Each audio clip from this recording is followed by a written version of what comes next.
Bernstein again. Big opening. Pass 5. Pass 10. Vermont's a man. And he goes all the way to the 15-yard line.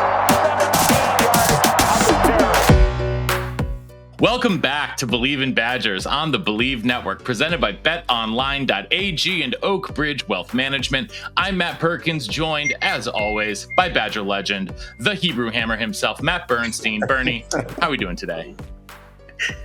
Every day I come on the podcast, I couldn't be happier because every day our guest is like someone that I truly loved from 20 years ago, as it feels like. But although Coach Horton, Jeff Horton, the QB's coach at Wisconsin during my tenure there, and who coached probably some of the best stars, even though he wasn't the running back coach, became the running back coach. Where I have 100 questions to ask you about that. But spent a lot of time, coaching a lot of different people and being what I think is one of the better coaches, like with Coach Mason, who always had these fast quips to give you if you were doing well or screwing up. So, but Coach Horton, thank you, congratulations on your retirement with 43 years in coaching. Yeah, it's been awesome. My wife, she hadn't killed me yet, so that's a good thing. I try to stay out of her way. She's a real head coach, and I've worked for many head coaches, but this is the number one head coach. So, no, it's been a lot of fun, and we've traveled around, been able to do some things we couldn't do before, and we're living here in Reno, Nevada, so that's a great spot, and we've had a great time together. But I miss the daily interaction with the kids and seeing the Hebrew Hammer. When you said the Hebrew Hammer there, I was like, man, that brought back all kinds of memories. I still picture you hurdling guys there against Penn State there on Yom Kippur, and you didn't eat anything for several days there, and that's a day we'll always remember. Before we get into it, want to remind everyone tuning in that we are presented by betonline.ag. BetOnline is your number one source for all of your sports betting needs this season. From baseball, golf, soccer, right up to all the top fights in MMA and boxing. Every stat, every matchup, and even live odds and spreads while the games are being played. When the game's over, head on over to our online casino and get in on a game of blackjack or poker, or unwind with one of our over 150 different slot games. Head on over to the website today to get in on the action. Use our promo code BELIEVE for your 50% free bet credit on your first deposit up to $250. That's BLEAV. Bet online. The game starts here. Also want to remind you that we are proud to be brought to you by Chris Anicetti and Oak Bridge Wealth Management. Attention pro and future pro athletes. Chris Anicetti is the man that you need to connect with to get your money right. At Oak Bridge, Chris and his team of professionals will create a comprehensive financial plan to set up you to navigate your lifestyle and future market conditions. Oak Bridge specializes in wealth management for professional athletes. They understand all of the pressures that athletes face on and off the field. Chris and his team will set you up with a bespoke plan to make your money work for you off the field so you can focus on what you do best, perform on the field. So get in touch with Chris on Instagram at Oakbridge_Anicetti. That's Oakbridge_ANICETE. Or head on over to their website at oakbridgewealthmgmt.com. Oak Bridge Wealth Management. Coach, I'll just jump right in, Matt Perkins, if that's okay, because Coach, you bring that up, but there are in your 43 years, you must have seen so many cool performances, right? Like Shaber comes in after Sorgi gets choked and throws a touchdown to beat one of the best teams in the country. How cool is it to be part of some of these crazy, unique experiences? Oh, it's phenomenal. And as you get older, you remember those things. And like you said, Matt Shaber there against Ohio State coming in and hitting Lee Evans on the 56 jerk. I still remember the play. And a lot of people don't realize, Matt Shaber as a freshman, we used to feed the quarterbacks every Thursday, and Brooks and Sorgi talked him into putting on the dog collar in the backyard and going through the fence. And then he was dumb enough to do that. And now here he is throwing the winning touchdown pass against number one Ohio State. I mean, how crazy is that? I heard laughing. Terry said she heard a yelp out in the backyard. Like, what the heck was that? And everything. It was Shaber walking through the electric fence and everything. So, but like that, and Brooks going down against Michigan State, Sorgi coming in, hitting. God, it seemed like we were always throwing it to Lee Evans, obviously hitting Lee Evans. People thought we were just running out the clock there to get the OT, and then boom, he hit Lee on the dog route there, and just great. Him getting choked at the Ohio State game. Remember, they crushed his larynx and everything. So many great memories. And you against Penn State that time. So that was tremendous. And you really remember those things, and the stories get better over the years. And one of my favorites, the Stocco sneak against Michigan. Yeah, unbelievable there on the quarterback draw. I was just in Minneapolis last weekend and went out some pizza and beers with Stocco and Brooks Bollinger, and we were talking about that. And that was probably like the longest run time-wise known to man, because Johnny wasn't fleet of foot. He was tough and he could really play quarterback, but that quarterback draw I think took like 10 seconds to go 5 yards there. But what a finish, because Michigan had always kind of been our nemesis there. We had really dominated Ohio State most of the time, but Michigan, we couldn't get over that hump. But then when Johnny hit that on fourth down, I mean, that was incredible. The place just erupted. So, Coach, when you're in the headsets, what on earth, because I think Coach Mason might have said, hey, this will be open. What are people, I think Barry was like, hell no. But what are you thinking? Like, what are other coaches' inputs? Coach White's calling the plays, Coach Chris, I think at the time. So like, what is that, like the five of your heads put together? I mean, Coach Huber must have said something like, this is nuts. So like, what is Huber said you couldn't say on this right now? Yeah. But like, what's the conversation like during that?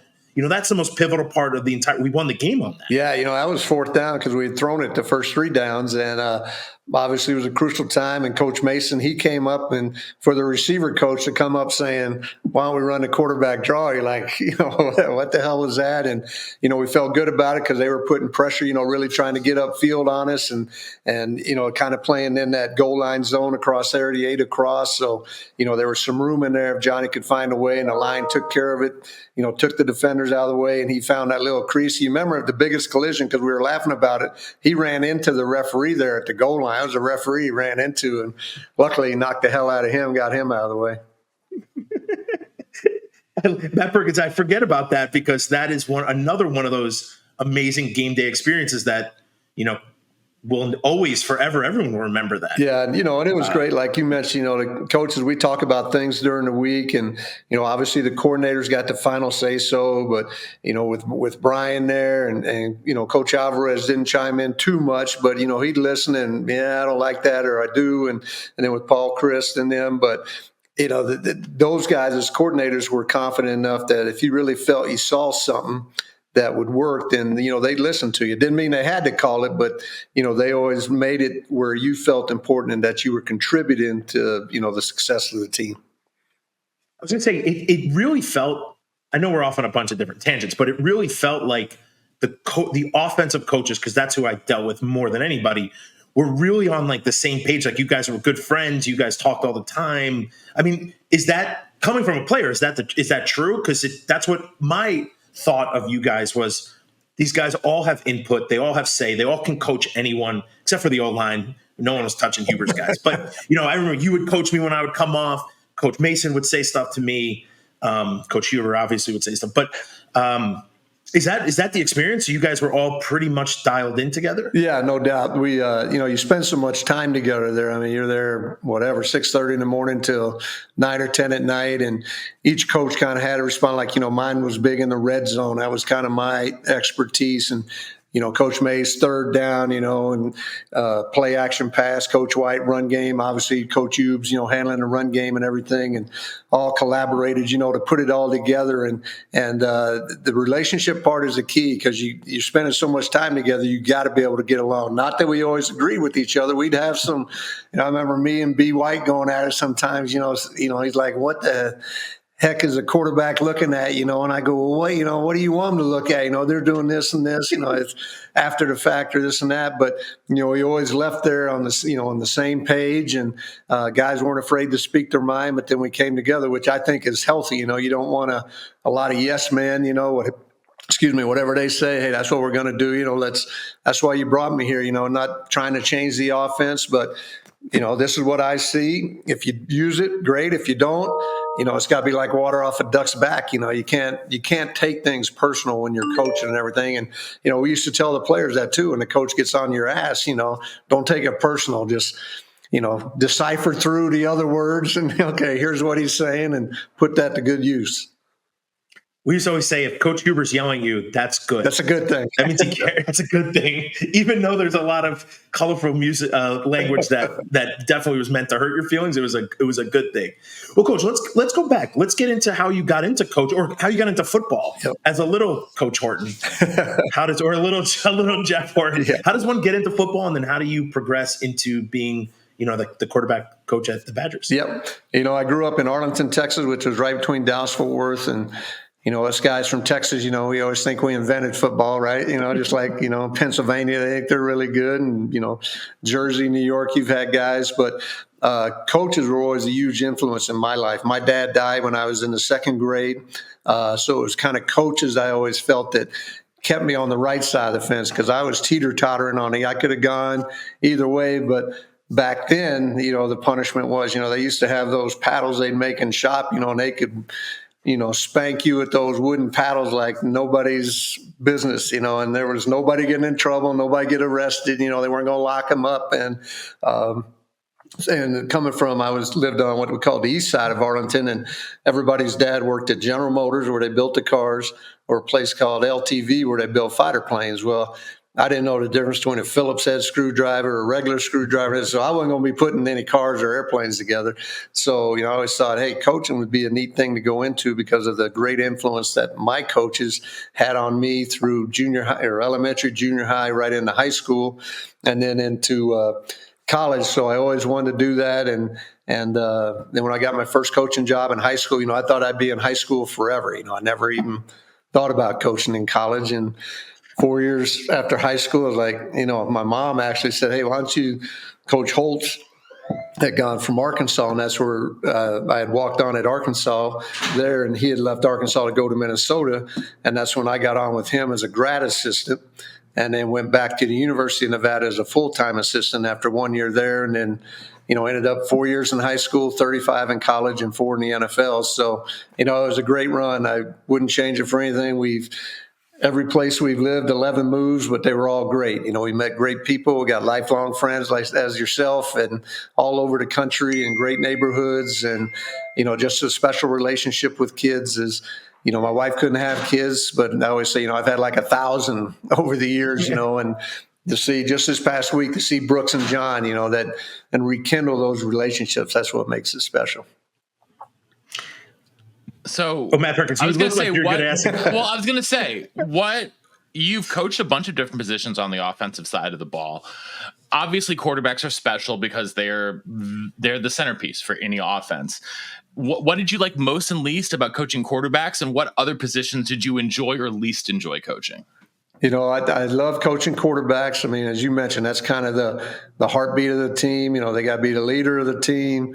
I always told them when they walked in the huddle, those other 10 guys, they got to believe that you're going to help them win. They got to believe in you. You got to exude that confidence and that mantra that you're the guy, man. You're the dude, and you're going to lead them to victory. The much more cerebral, even though there's probably some of them that I would say, I don't know how cerebral they really were, but they were football smart. I just with a couple of them this past weekend, I'm still busting their, to try to keep them going in line to see. Like Brooks has 5 kids now, the Stocco has 3, I'm like, hey, did I teach you sex education back then? Did I tell you, how that happens and stuff like that? But, those rooms are good. The meetings were longer. You're obviously much more involved in the game plan. You're always kind of the pretty boys, you guys in practice always get on you because, the quarterbacks never get hit, and this and that, and everybody wants to take a cheap shot at them on defense, and you get into a shouting match with the defense and those things. But that was always fun. But my last, 12 years at San Diego State, I coached the running backs, and that was really a breath of fresh air. As Bernie would know, when you're coaching running backs, that's a little different now. You're not going to meet for 2.5 hours. I always say they're like racehorses. They want to get in the starting gate and let them out of there. If you can't overload them with information, if you coach them too much, now you're taking their natural ability away.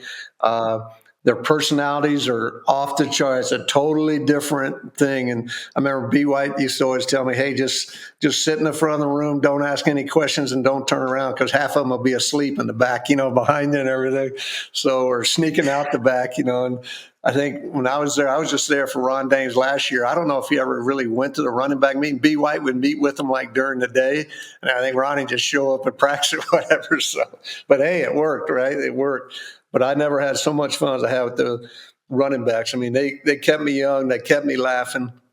Like I said, those personalities are off the chart, and it was fun coming to work every day.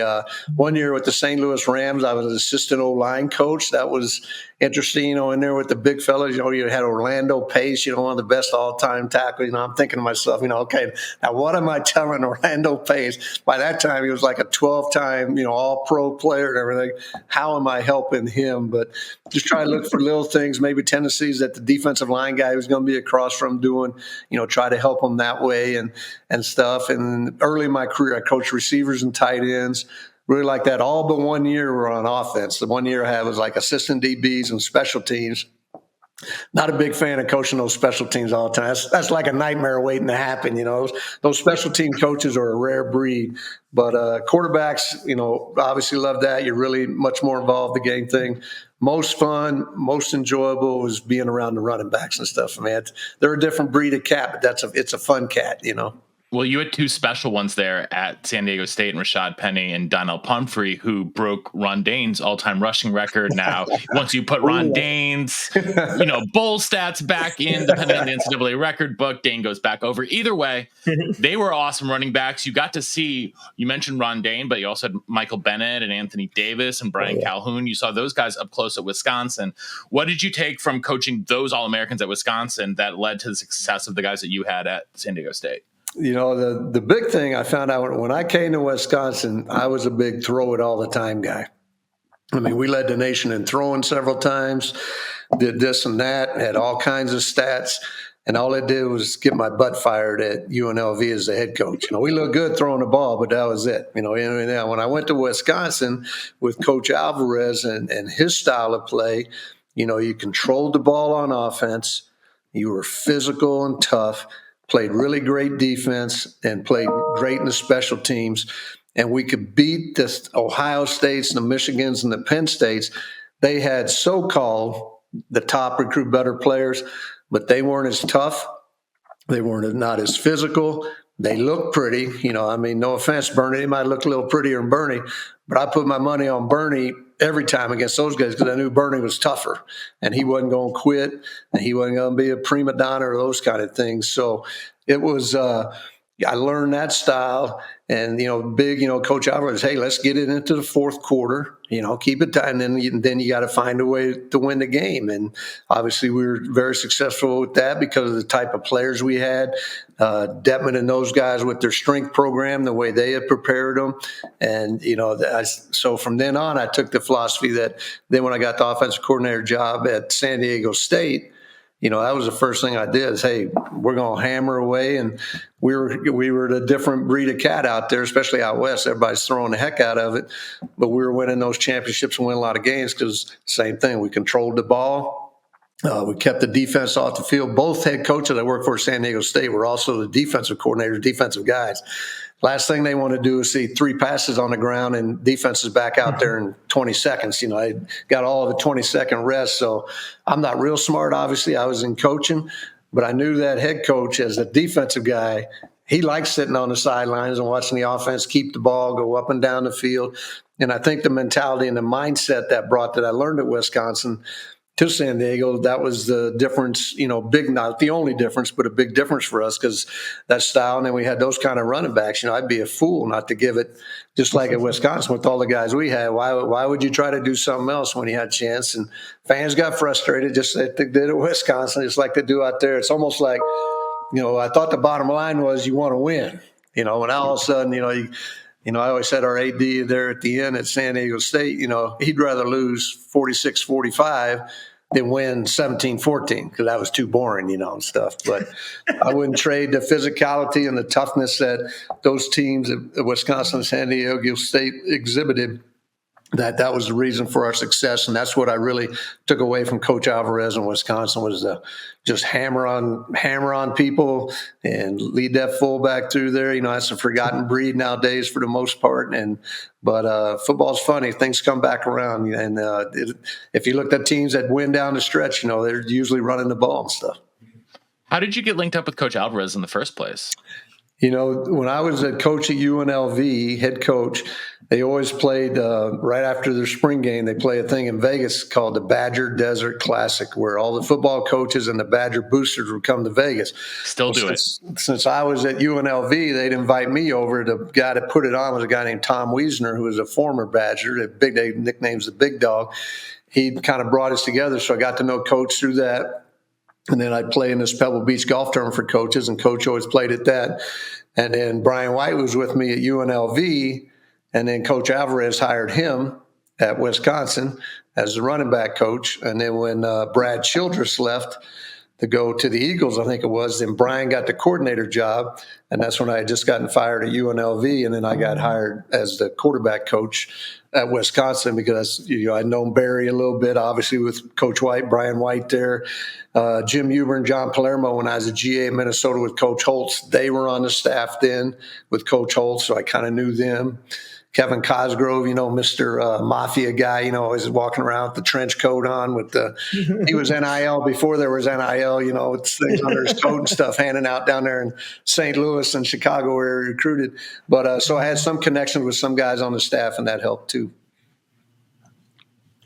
Wait, but what's your thought process going from UNLV? It's like, the desert, it's hot, to then come to Wisconsin and it's freezing. It's a whole different ball game. But what was your thought? Were you actively like, oh yeah, that's high on my list, or was Wisconsin just kind of fell into your lap?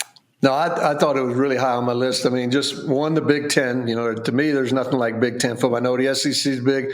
I think the Big Ten just more traditional and the old school. And I've always really had a spot for the Big Ten and the opportunity to coach there if that opportunity came up. I remember when right before we moved there, my wife said that she wasn't going to move there unless we had 4-wheel drive. So I mean, we you don't need 4-wheel drive in Vegas or in Reno. You're a little bit in the mountains, but still you don't get that kind of snow or cold. So when we got to 4-wheel drive in Vegas, when we ordered, it took a while because they're thinking, in Las Vegas, it's hard to find a 4-wheel drive, big exhibition there. So we finally got one and went back, and that was different. But I remember it was only 3 or 4 years. Coach White and I always ran around lunchtime, and I knew I'd been there and become acclimated when it was like in January. It might have been like 25 degrees. I was actually running with just a T-shirt on and some sweatpants and 25 degrees. I'm thinking, shoot, I must be getting used to this weather back here. So it was definitely different that way with the snow around that long. That's why I always recruited Hawaii and Texas and California and stuff, so I could go to those warm spots at least 5 weeks out of the year. Well, what I was going to ask you was, we've had Coach Brian White on here very recently. Obviously, he's one of Bernie's favorite people of all time, and you can see why when you hang out with him. What was your relationship? Like, what was your working relationship with Coach White? You talked about how you had to respect each other and stuff like that. But how did you guys sort of interact on a day-to-day basis, and what made your relationship work? Because you won a lot of games together. Coach Brian White is probably one of my, if not my closest friends. When I left the University of Nevada as assistant and went to UNLV as an assistant under Jim Strong, he came from Notre Dame. He brought Brian with him. Brian was a grad assistant at Notre Dame. So I got to know Brian then. And, he was a young guy. He was only like, I think 24, maybe something then. And, fresh out of Harvard. And he came in. Now, it didn't take long to really blow that myth of Harvard, like, out the window, getting to know Brian. I'm like, after a while, you had to be a special admit to Harvard. There's no way you could get out. I know you were the quarterback there, so I'm thinking, okay, they made a few exceptions. As I got to know him more and more, I'm like, ain't no way. I mean, I could have gone to the Ivy League if you're in the Ivy League, like that. I really blew that Ivy League myth away. And then to have two master, one from Fordham and MBA from Fordham and another degree from Notre Dame, I'm like, what's this guy doing coaching? But then as you got to know him, his dad was a coach. His relationship with his players were unbelievable. the Brian White stories I could tell. I mean, I remember his mom would send a suit. I mean, he'd take it right out of the box in the office and put it on and wear it. You know, I mean, this thing had, you know, it'd probably been in a box for a week getting sent out from Massachusetts. He'd put it on and wear it to the road that week. You know, he had like 1,000 newspapers in his office, papers everywhere. I remember one time in his suit, he was on the road recruiting and his clothes was wrinkled. So he put them in the bathroom, turned the water on hot, shut the door, thinking the steam, you know, would steam it out. You know, an hour later, hearing the banging on the door, you know, the tub's overflowing, the water's running out the room. You know, he's going, you know, the manager's going nuts, you know, and that's just Brian White. And when he drives, he's Mr. Magoo. Some of you guys are too young to know, you know, his wrecks going off around him. He doesn't know. But our relationship started then. Then I went back to the University of Nevada in Reno for a year and then got the head coaching job. Hired Brian from UNLV to come up to Nevada. After 1 year in Nevada, I got the head job back at UNLV. So he was actually on the road recruiting, had a UNLV shirt or a Nevada shirt on, happened to have a UNLV shirt in the car. I like called him, hey, I just got the job. He like went out there, told the coach, hey, wait a minute, I got to go out the car, took off the Nevada shirt and put on the UNLV shirt and said, a mistake, we want to bring them into Las Vegas this weekend, not Reno. And then, he was with me there, and then he went to Wisconsin, and I went. So we've been very close, you know, with him, his kids, you know, his son's a coach, you know, his wife, Sally. I mean, they are so generous, so selfless. He's the best in the world. I love Brian White from the bottom of my heart, and he's been a very, very special guy. I can't say enough nice things about Coach White. I mean, I have so many. You and me both could probably reminisce on Coach White forever. But so you show up in '99, right? That's just after the Rose Bowl. This is like one of the best teams to ever play Wisconsin football. When you walk in there, do you like feel that? Do you know that? Like they just won the Rose Bowl, but like what's your thought walking into that building day one? Yeah, you know, the biggest question mark walking in there was the quarterback room because they didn't, you know, you had Brooks who had redshirted as a freshman, and you had Scott Kavanaugh who had been Mike Samuel's backup for years and you know, played a little bit but hadn't played a lot but done some good things. But then, you know, you had all those linemen back, you know, you had the receivers back. Defense was they lost a few guys, Tark and Adamov and those guys, but had some really good guys back. So, you know, they were expecting another, you know, good run and everything. So it's kind of like, hey, this is the big piece is the quarterback piece, how we bring that together and everything. But I remember from the day I walked in there, you could just, the work ethic and accountability and the belief in themselves and the way everybody went around. You know, I was always Coach Alvarez' big thing, you know, take care of your business, go about your business the right way. And you could just sense that and feel that. And the coaching staff, you know, great coaches were on there and everything. And anytime I always said, you know, you had Hughes and Palermo, and I'm a big believer in the personality of the guys up front on both sides of the ball. And, you know, you're not going to find anybody tougher than JP and Hughes, and then their players, you know, were the same way. And I was like, you know, we got a chance to be special. I got to really coach my tail off to get this thing right. And, you know, that was a heck of a battle. If you remember, you know, Scott started like the first 4 games, Kavanaugh and Brooks played some, and then he had a big game against Michigan, the one we lost there, and played good in the second half and in the fourth quarter especially. And then we named him the starter for the following week, playing Ohio State at Ohio State. So that was his first start as a redshirt freshman. And we were down 17-0. And then we scored 42 in a row. And we didn't lose again the rest of the year. And then we won the Rose Bowl. And obviously Brooks took off from there. And the thing I was special about that, you know, and, you know, that was a tough thing having to talk to Scott. As you know, when the coach are in the running back room, you had good running backs. And I said, you know, it's really not nothing you haven't done. It's just, you know, this guy is taking advantage of his opportunity. And now he's going to step up and Scott handled that like a champion that he is and everything. And then, you know, supported Brooks and cheered for him and did some good things. And when Scott got back in there, he was ready to go. But that was just walking into that program, I remember. I mean, you could sense that, you know, we had a chance to do some great things. And I really felt the following year might have even been a better team. And then that's when all that shoebox stuff hit, you know, because that team was even more loaded, I think, than that team. And then obviously we had all those issues that our good friends from the NCAA handled them.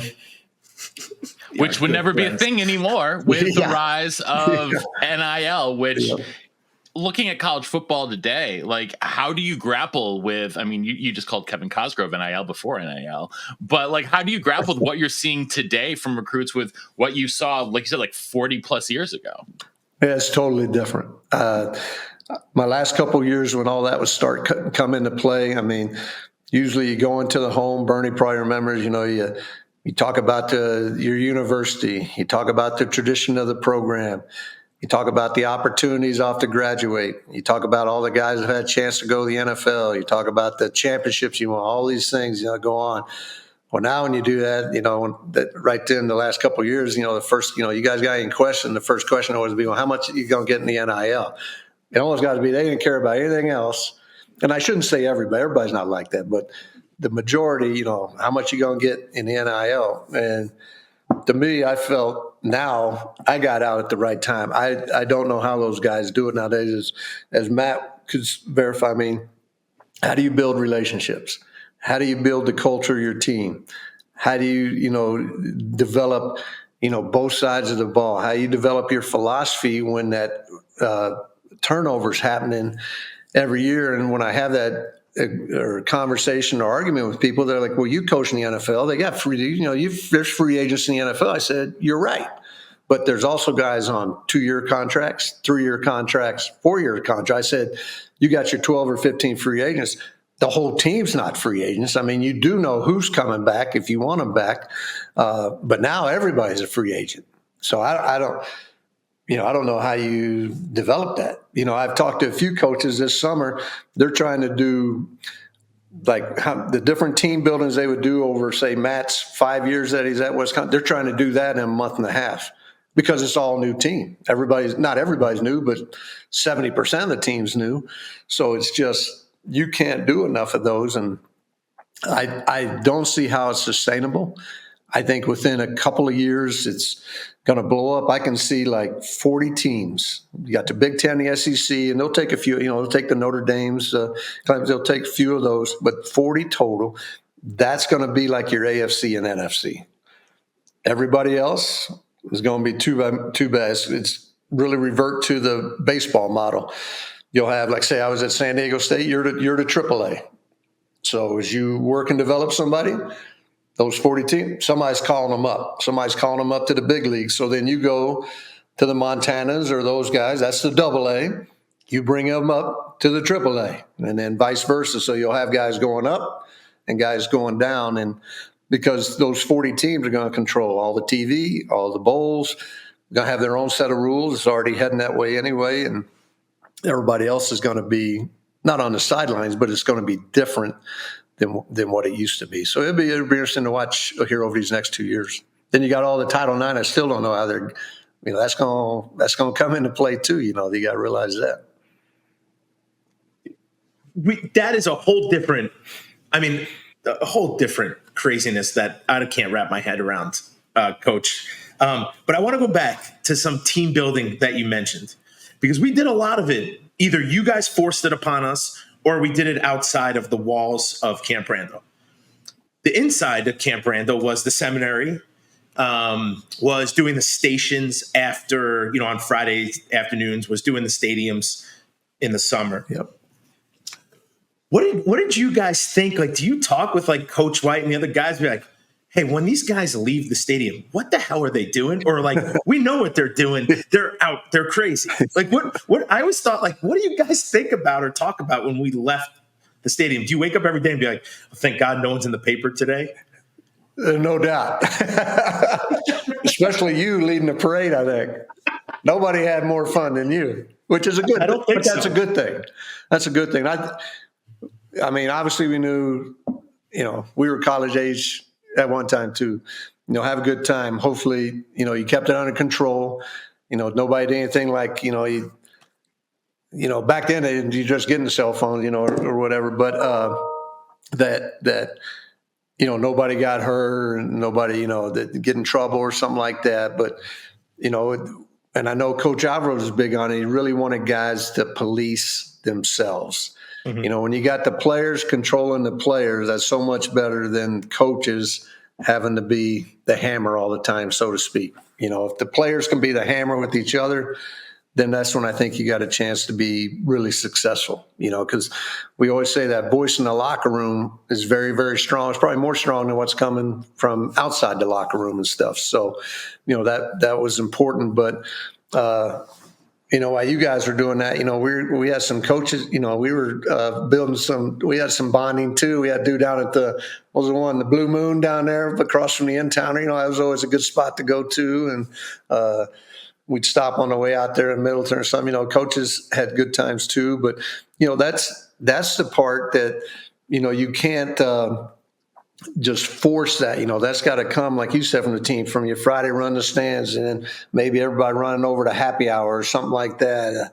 That's the things that builds a team. And now, as you get to know each other over time, to me, that's harder. Guys coming in. If you remember, we did the basketball things. We'd always do that. I still laugh at the baseball, the softball. I still remember Anthony Davis trying to pick up that bat. He didn't know how to pick up a baseball bat. I was like, you got to be, I know he's from New Jersey, but surely he swung a baseball bat before, Now he played it probably on his video game with the thing, but he's like, has one hand up here and one hand. I'm like, you got to be kidding me. This guy doesn't know how to swing a bat. Or he runs by second base. Somebody else just ran by second base, just kept running. I'm like, well, it's not first base, but, you take for granted some guy. But those are the fun times, the team, doing team building like that and stuff and laughing at each other. Wait, Coach Horton, the funniest thing about softball was when B. White got up there and he's like, dude, I could easily hit this ball. And got struck out so easily. Matt Perkins, they had one of the pitchers was still there practicing. Yeah. And B. White's like, no, this can't be that hard. I played baseball before, and got up, and this woman literally was laughing. Oh, yeah. She's like, this is a joke. And B. White's like up there like a Major League Baseball batter, and we were all over him. Oh, yeah. Getting struck out. Oh, yeah. I remember the ball was hitting the catcher's mitt before he was like even swinging. Well, it's funny, Coach Horton, you mentioned like this team building stuff. When I showed up, I can vividly remember Brooks Bollinger giving me some words of advice that I think haven't lasted. He's got kids, so I won't say it here. But that was one of the guys that I started hanging out with almost immediately. And he was a redshirt junior, I think, that year when I showed up in 2001. So I think that's what's special. Martinelli wouldn't let any of us not come to his house to party. Even if you weren't a drinker, you weren't a partier, he wanted you there. Coming, yeah. So I think the Alvarez, making people part of the team was really special, because as a freshman, you're like, what do I do? And Martinelli's picking all of us up in his pickup truck, which is not a good idea, by the way, to have like 6 dudes in a pickup truck. Sorry, guys, Matt Perkins, I gotta go in my room because my kid just woke up. So I'm gonna just give me 1 minute. That's fine. I'll give you a minute. You can go on and do that. I can hold down the fort here for a second.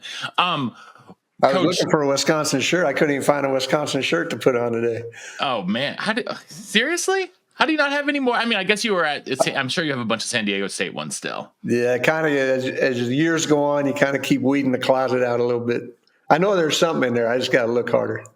Well, let's talk about some of the guys that you coach. Let's talk about Brooks. Let's talk about Stock. What stood out to you about those guys, and what made them, winning players and special quarterbacks? Yeah. First of all, they were winners. I mean, on and off the field, they do the right thing. They lead the right way. They leave no stone unturned. They would invest themselves in the program and then what we were trying to do offensively. And they were incredible young men. I think the other guys saw that. They fed off that. They believed in them.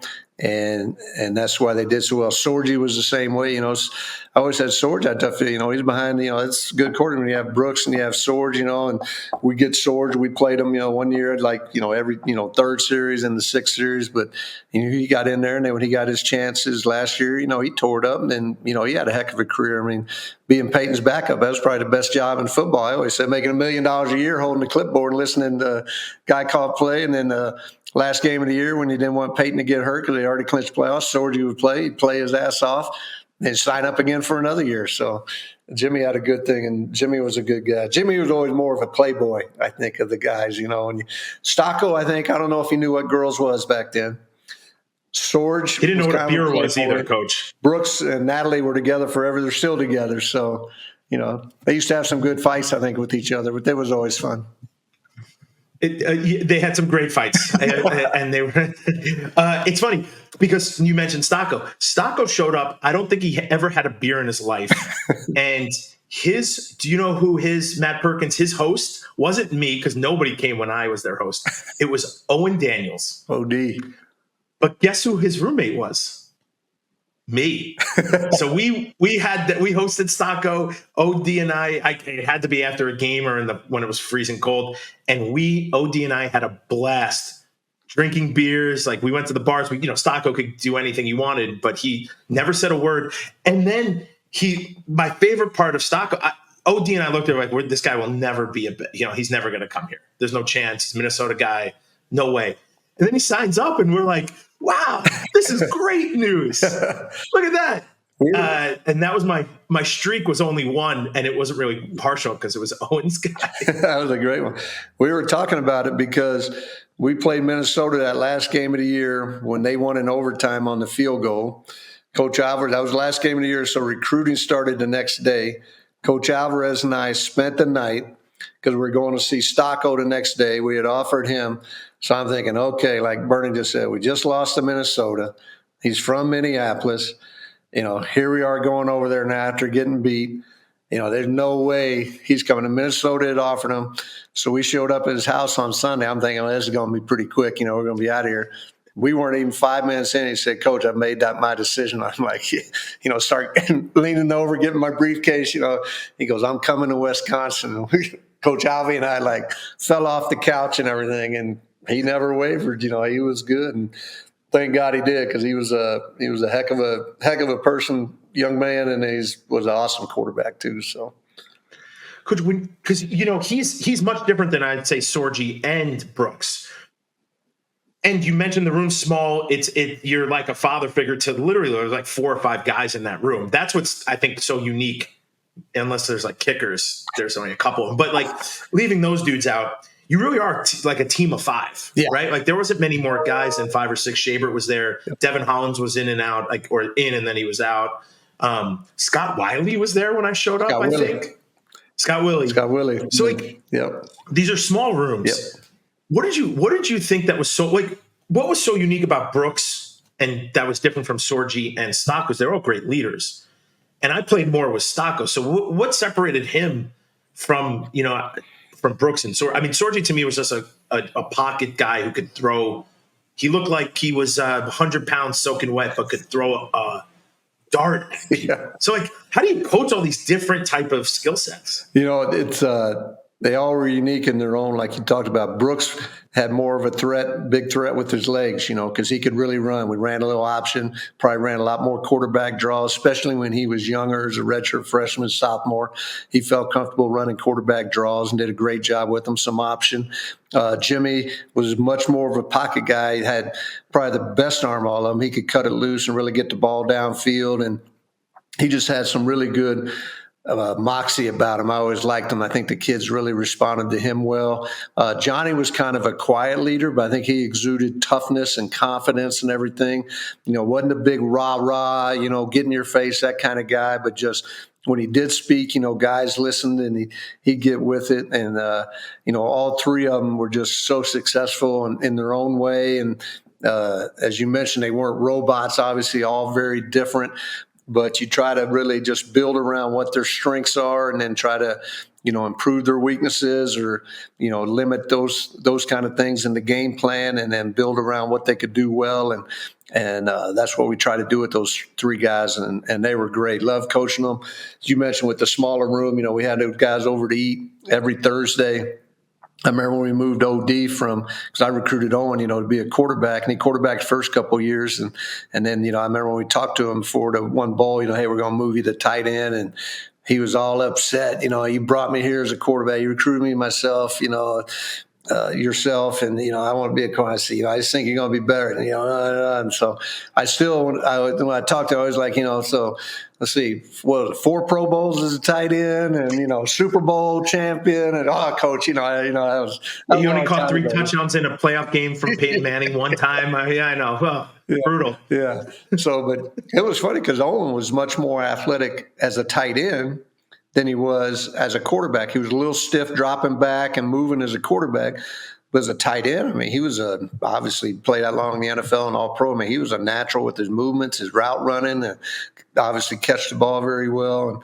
And he was great too. But I remember his big thing was when we moved him to tight end, he was one worried about not being able to still come over on Thursday night and eat my wife's food and everything. So I said, "Oh no, once you're here, you're grandfathered in. You're always welcome on Thursday night and stuff." So it was good. And then we'd have them bring their dates now and then. I always wanted to see what kind of decisions they were making off the field, and show me what kind of confidence they got, you know what I'm saying? So we'd come over and, try to show, okay, let your date sit down first. This is your solid forks on the outside and next fork, and try to teach them some life skills that way too. So yeah, so when they CB won't put the not collar that way. around Shaber's neck, other than that, they were all right.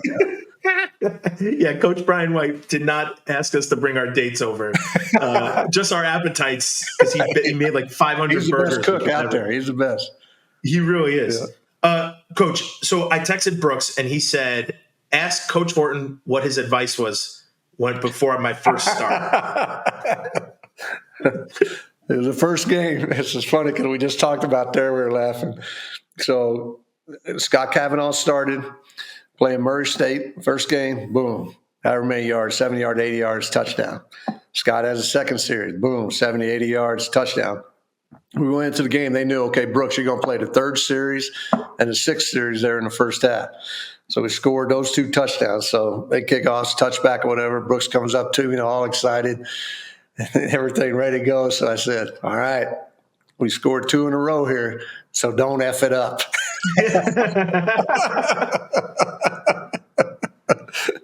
So he goes, well, he tells people, no, that's great advice. So he goes, and I did. We ran the option and he pitched it on the ground and everything. They recovered.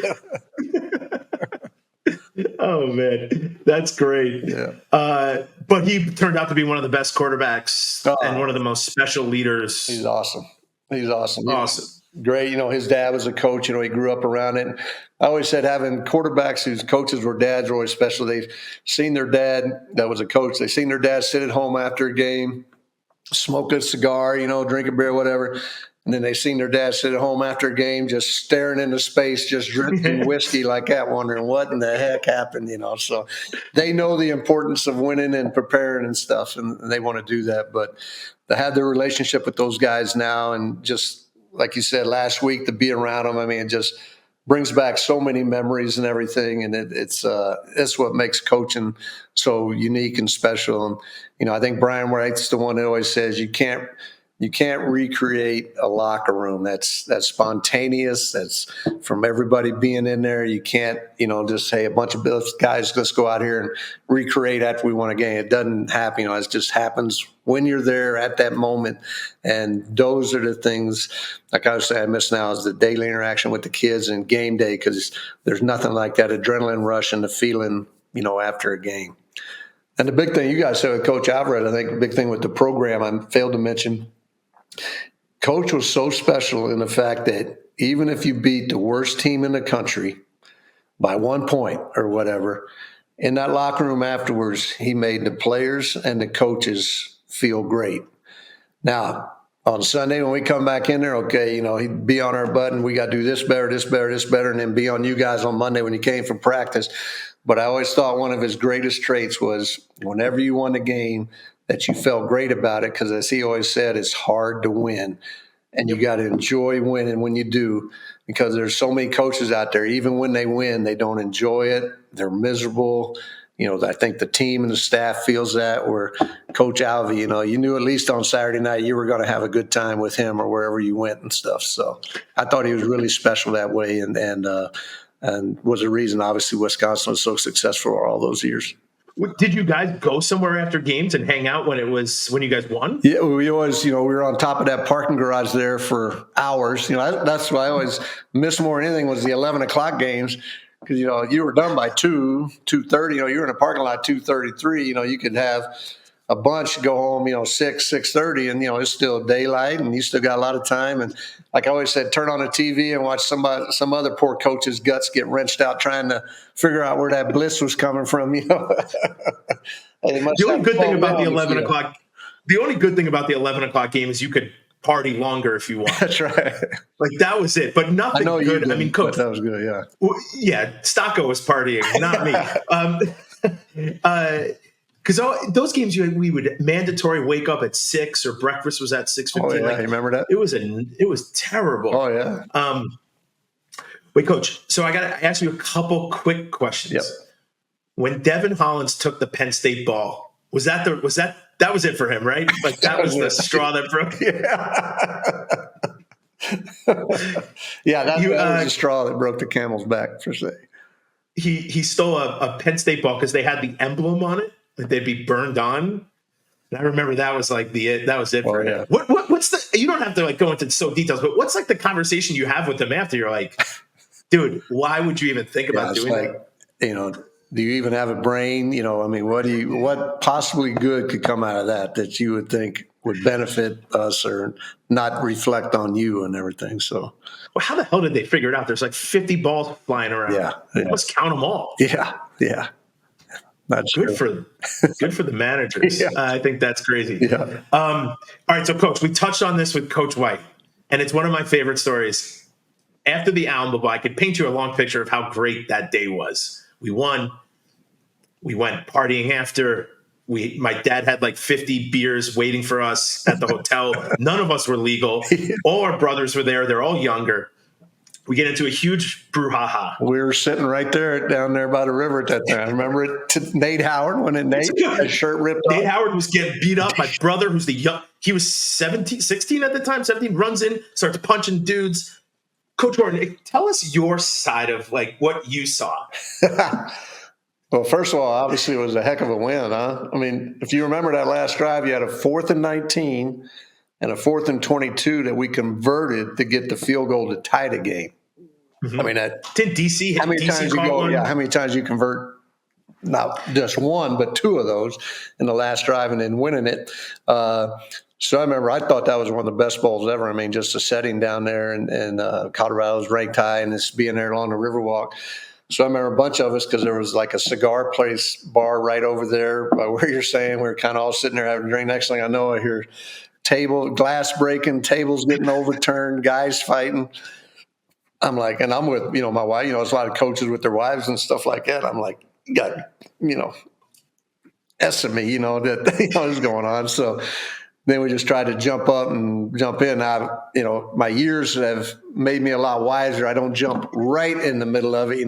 My bones would break a little easier now than they used to and everything. It was same thing when you're coaching on the sideline. You used to always try to hold guys up when they come to the sideline. In those later years, I always told the guys behind me, you better watch out, because if that thing's coming towards me, I'm getting out of there. I'm not stopping nobody. But I couldn't believe that night all of a sudden, because I remember Nate Howard's shirt was all ripped up. He was all beat up, a couple other guys. Yeah, your brother and all them jumping in there. So it was like, well, I just remember turning around. Remember the Alamo, like, the old saying, remember the Alamo, right? I remember turning around and you're like, get the hell out of here. And then I remember seeing your wife just looking at me like I was like a zoo animal. Like, who is this? So, by the way, that game was the best game I've ever played in. Yeah. Like it was so cool to win there. Colorado was great. We never let BC live it down that he ran out of bounds. He lost the game for them pretty much. Sorry, BC, but and Coach White played that clip almost every day. Like, don't run out of bounds with 20 seconds left in like the 4th quarter, something crazy. Man, that was a good time. My dad was there. Yeah. But Coach, my favorite part is get the hell out of here. That's right. Get the hell out of here. And I just was like, yeah, that's a good idea, Coach. I'm going to get the hell out of here. But Coach White said it too. He's like, we had a conversation, and then that's it. We didn't tell anybody else. We just let it go. Oh, yeah. That's a great coaching moment. I came back. I was like, nobody called me over winter break. Oh, yeah. No, I'm like, Coach Horton definitely was there. And I was like, man, was always to try to keep problems off the head coach's desk. Sure. So if we can handle it ourselves, it's all good. So, Coach, I have a. Coach White said at Penn State, when everyone was down, he walks in he's cool and collective. He's like, Greg Root's going to go at fullback. Barry's like, that's crazy. Matt's going to go to tailback. But he said that decision was kind of easy for him. I mean, there was nobody really left. When Sorgi gets choked, what is the conversation? That's a pretty, 4 or 5 minutes you had. I think Shabert was there. Stocco was on the team. There's 03. Yep. So like, I guess he's the only one left, right? Shabert. Like, what's the conversation? Like, he can do it? Like, what are you telling Coach Alvarez at the time? Yeah, it felt confident in Matt. Matt, for what he lacked, like in arm strength, those kind of things, he was really a smart guy. And his dad was a coach, but he really anticipated things well. He was, as I mentioned, really smart. I mean, he knew the game plan inside and out, knew how to work things. Because you remember, not only threw that touchdown pass, but if you remember late in the game when we ran the lonesome, like on the 4th down, when he, faked to the right, came out around to the left, still had the wherewithal to slide and not go out of bounds, a la Calhoun, DC, the 2 years ago. Bounds, that kind of kept the clock running where we wouldn't have to, get a first down again. But I felt confident in Matt. He'd been around a while and he had studied the game and everything. And nobody was more excited for him than we were after that game. So I think I told him, because he was kind of one of those guys, never had a girlfriend either. And after he threw that one against Ohio State, it's like, if this isn't your night, there is no night. Well, Coach, he had a little something loose in there. Yep. That friend group, which happened to be, I lived with him a bunch of years, so it was me also, Mark Bell. There were screws that were not tightly, put together. Now everyone's doing great, but back then we hung out with Ryan Simmons and Russ Coons. Yep. There were some wacky dudes who were part of that group. Yeah, there's some loose screws in that group. Yeah, Zalewski, Zoo, Brett Bell. There were screws left and right. All over the coach. You guys sit in there? Do you guys sit with the coach and be like, "Man, some of these guys are wild." Oh yeah. I just love this behind the scenes. We're not that far removed. Yeah, we can usually see through that. Yeah. Who was the wildest? Who was the guy that made you go, "Oh my God," like the most amount of times? That's a hard one. Yeah. I don't know who that. Well, because you had stupid people would do stupid things, like stealing a football, or BT would take people's iPads. What do we have? What was the first thing? iPod. The iPod. Yeah. So we all got one, and he would take random people. So you're like, why would you have a free one? What do you need other people's? Taking other people's, yeah. So there was stupid things, but then you had a Russ Coons who was crazy. Rob Tucker was crazy. Tuck, yeah. One-eyed Tuck, yeah. One-eyed Tuck was pretty wild. It got much more tame, I think, after. Donovan Raiola was kind of crazy, but on the field, not so much. Yeah. I feel like some of the crazies were before Coach Horton, even before your time. Yeah. Yep. I think that's. Yeah, we didn't have too many. Probably why we didn't have too many problems. Usually it's pretty minute. Also, there was no social media, so it was like kind of nice. And also, there was no NIL money, so none of us could like go out to the bar and buy everyone drinks because you only had $20. Go over to Wando's, right? Yeah. Oh yeah. Wando's and the K Club. Yeah. The KK. One time we went to the K Club on somewhere there, and I can't remember who it was there, but he called somebody. There wasn't any players. There was one, but I can't remember who he was. We were celebrating. I think it was Kaz's birthday or something. Somehow the wives went, "Hey, let's go to K Club." He always hear about it, so we went over there. Next thing I knew, that one person must have called a bunch of players. Said, "Hey, the coaches are down here, man. Come on down here." Next thing you knew, there was like 30 players in there. So it was like nuts. It was crazy. Oh man, I feel like you guys should not have been down to the college club. It's definitely not the year Barry said no more college club. No more college club. Yeah. No more college club. Yeah, I don't Coach, remember that when we played in the Alamo Bowl. Do you remember that speech I gave? Because I remember when we got there, they asked Al Johnson what the Alamo means. If you guys remember Big Al, the center, and Al was like, Al's Door County, he never been out of Door County, where he's like, I'm not sure. So they had it on TV. I told Coach Alvarez, I said, Al Johnson just ticked off every Texan there is in the state right now, not even knowing what the Alamo is. I said, let me give the speech. So, short story, he goes, you talked to him after practice one day. So I said, okay, here's the story of the Alamo. Boom, you had the Mexican forces moving in. Texans only had 200 guys protected. General Travis Lee said, hey, he drew the line in the sand. just like us right now. He said, those that want to stay and fight, step across the line. If you don't, then just stay where you are. So everybody stepped across the line except one, and that's where I embellished the story was. There was one that didn't step across, but I said only one guy didn't step across, so they sent his ass to Colorado, and that's why we're going to kick their ass on I remember that vaguely. You know what's funny is, although we got off the plane, we got our per diem. Usually, for some odd reason, we'd always go to a strip club, and I don't know why that became like the norm to do. Sorry, Carrie, my mother-in-law listens to these, but we did those things. I don't know why, and I was young. And then we would go out hard that first night. Yeah. Do you remember the next day? Coach White was like, "This place smells like a bar." It was like the worst practice I've ever been a part of in my life. But that was like the team. I remember being on the Riverwalk with like 50 guys in this bar, and the bartender's like, "You guys need to get off the stage." And there were 50 of us, and no one was moving because you can't move 50 of these dudes. Like Dan Benning cannot be moved physically. You know, Al Johnson, Ben Johnson, just remember, like, it's just so funny. Yeah, Coach had a good plan with that. You know, he wouldn't have the curfew. Remember the first like 2 or 3, and then as you got closer to the game, then the curfew time kept coming down. So really, you guys were primed to go, but he always wanted. We had no more money left, Coach. Yeah, no money. We had no more money. And that was before inflation. It was. I think we used to get like $120.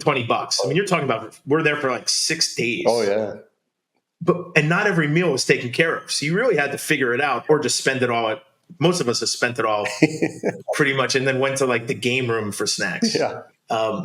Coach, Chatham was taking care of you guys. Chatham was fantastic, making sure that we had something to eat. Yep. Coach, this has been so fun. I mean, we can reminisce, I'm sure, seminary stories, awesome. Tons of other things. Awesome. But thank you so much for coming on. It's been so great to reconnect with you. Thank you and Matt. Double Matts. Yeah. Was that a baby I saw in the background there with your wife? So you got a baby. Yep. Almost 3 months. 3 months. Good for you. Congrats. Yeah. Thank you. Yeah. It's all my wild, crazy days in Wisconsin. I have 2 daughters. See? They get what goes around. It's fate. I get it. Yep. And we're not going to go for a third. Was your wife? But I know what. Was she a Wisconsin? Is she?